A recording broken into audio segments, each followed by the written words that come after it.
টাঙ্গাইলের মধুপুরে বাস পিকআপ সংঘর্ষে 4 জন নিহত হয়েছে। ভোর 5:30টার দিকে জামালপুর টাঙ্গাইল আঞ্চলিক সড়কে এ দুর্ঘটনা ঘটে। ধারণা করা হচ্ছে ঘন কুয়াশার কারণে এ দুর্ঘটনার পরেই গাড়ি দুটি জব্দ করে পুলিশ, তবে পালিয়ে গেছেন বাসের চালক ও হেলপার।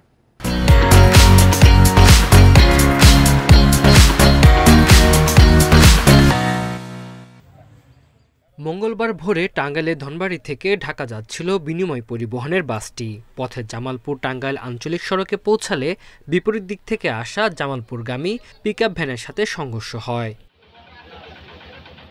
এতে ঘটনাস্থলে মারা যান পিকআপ চালক ও হেলপার। পিকআপের 2 যাত্রীকে গুরুতর আহত অবস্থায় 2 জনকে উদ্ধার করে হাসপাতালে নেওয়া হলে মারা যান তারা।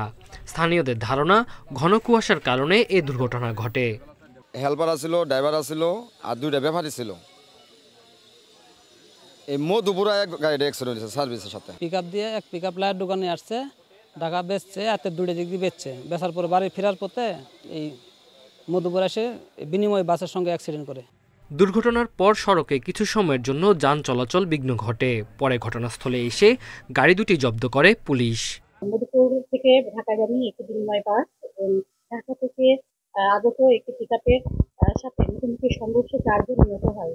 আর ইতিমধ্যে তাদের আত্মীয়স্বজন মধুপুর থানায় চলে এসেছে। আমরা আইনি প্রক্রিয়ার মাধ্যমে পরবর্তীতে সমস্যার সমাধান করব। দুর্ঘটনায় নিহত 4 জনের বাড়ি জামালপুরে। ঢাকায় সবজি বিক্রি করে বাড়ি ফিরছিলেন।